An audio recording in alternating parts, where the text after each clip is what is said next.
I'm Rachana Mandlik, and in today's video, I'll be explaining about an European regulation called SFTR. SFTR is a security financing transaction regulation.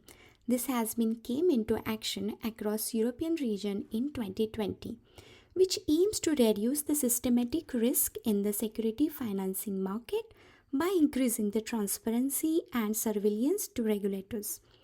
I'll be making a video series on SFTR regulation, and in this video series I'll be explaining on what is SFTR and what are the SFTR requirements from regulator and how it has been technically implemented internally within an organization. So quick introduction about me. I have worked on SFTR projects since last 3 years within two investment banks. Here my aim is to explain SFTR from my own experience of working within these investment banks.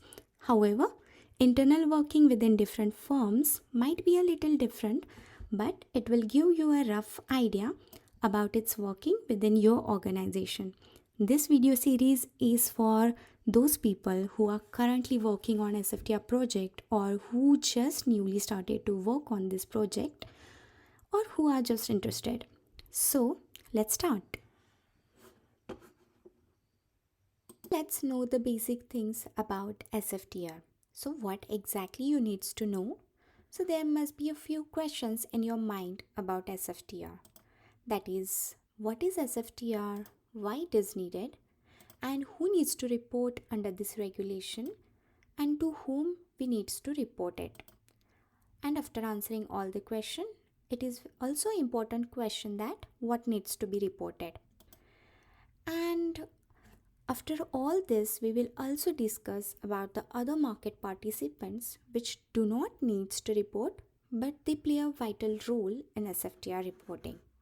Let's start with what is SFTR. SFTR is a security financing transaction regulation. This regulation brought into the picture for certain SFT transaction by ESMA.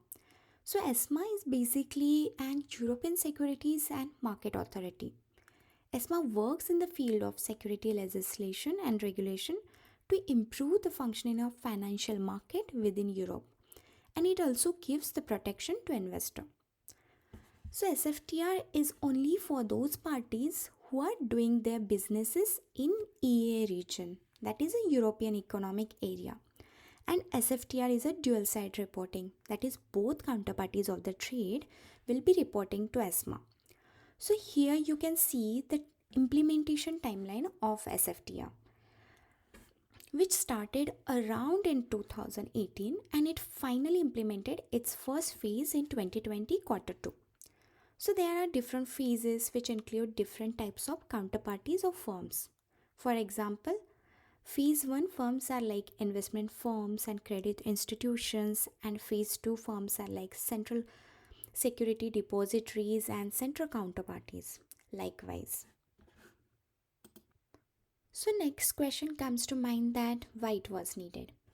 After the global financial crisis in 2008, international bodies like ESMA identified a significant gaps in the regulatory frameworks implemented in the financial system around the world and highlighted the need to improve transparency in the traditional banking system as well as the shadow banking system.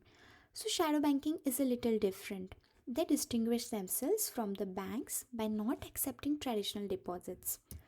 They are like NBFCs, that is non-banking financial corporation. The biggest shadow bank is BlackRock. Shadow bank conducts a large amount of trading activities of OTC derivatives or SFT market. Hence, SFTR helps to bring a transparency within this market. In our next video series, I'll explain these markets in detail and related products. Now, we will discuss who needs to be reported under SFTR. So, the impacted parties include financial counterparties or their branches established in European Economic Area. So this is very important to remember that firms or their branches which are only present in EEA, that is European Economic Area, needs to report under SFTR. Financial firms are like banks and investment banks, pension funds, CCP, UCITS needs to report under SFTR. Also, one more thing, SFTR is a dual reporting. That means if counterparty 1, suppose BlackRock, doing a repo trade with the counterparty 2, JP Morgan, then both firms, that is BlackRock and JP Morgan, needs to report the trade details of repo transaction to ESMA. Now let's discuss the next question, that is whom needs to report. Any SFTR obligated firm cannot directly report its trade data to ESMA. So, above all parties needs to report their trades to certain assigned trade repositories like DTCC, UnaVista, RegistTR. A trade repository, that is a TR, is an entity that will centrally collect the data from all counterparties and then it will report all the required data to ESMA. Going into the next question, that is what needs to be reported.